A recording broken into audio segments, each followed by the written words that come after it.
Hello, I'm Shannon Lyons, grandmother, mother, artist, neurodivergency advocate, and synesthete. My road kids, the creatives I work with, call me Mama Shan. My story is extremely simple for such a complex life. I'm going to explain over the next couple of minutes my own story and how changing its course can affect those present and the coming generations. As many of you know, I have been taking a class to learn about NFTs. NFTs are one of the new international currencies. I've discovered through this class the ways that my grandchildren are going to find their wallets changing over to a more secure way to invest in their world, including the arts. An explanation of NFTs and smart contracts will be found below in the comments section, so you can look there for a clarification of what we're talking about if you haven't heard about them before.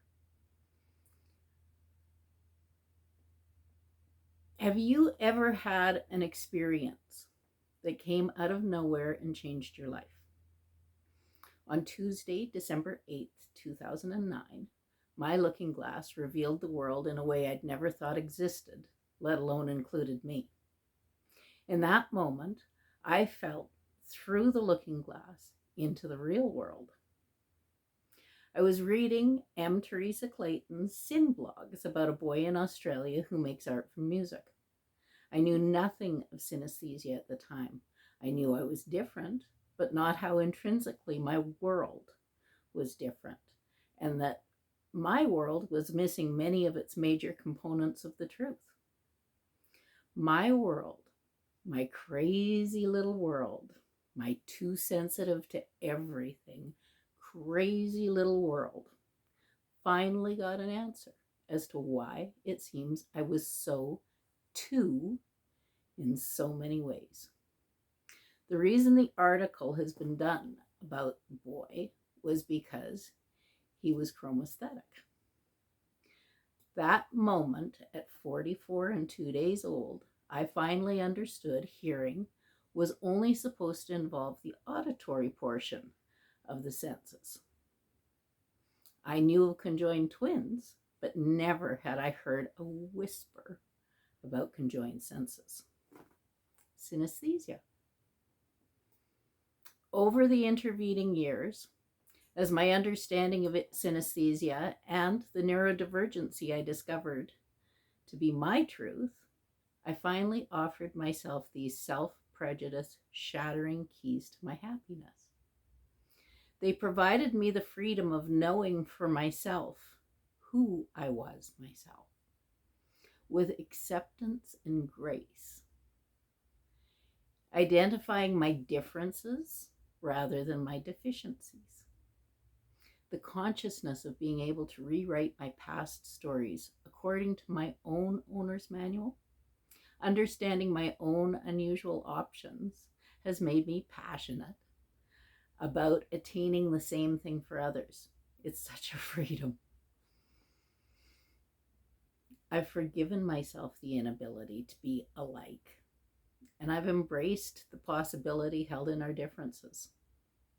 My art's growth has flowed naturally from these new understandings, freeing my art and my life from my own fearful self-prejudice.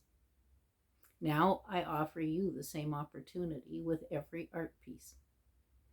With every piece of art, writing, or book that I make, I offer you the ability to see our world not as it could be, but as it is. The judgment of the world was never going to tell me that they could see how off my purple haze was from the original.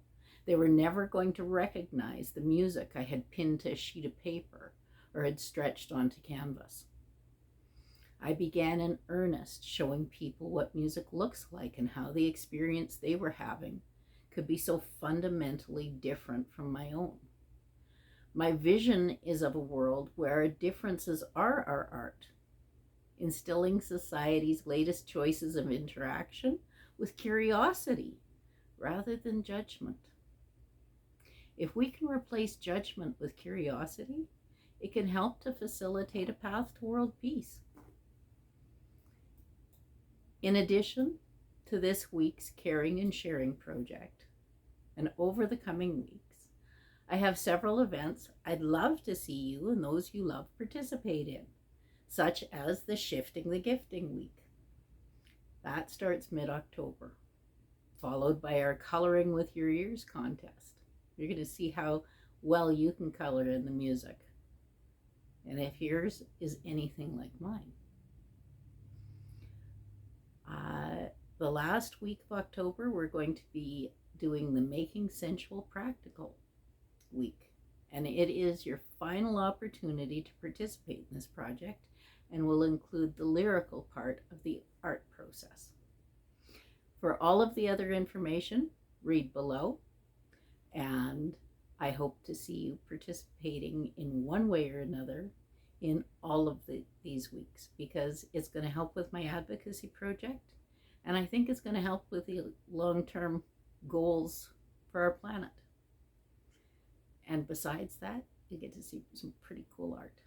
Anyway, take care of yourselves until I see you, and expect to see from me in the coming weeks. Talk to you soon.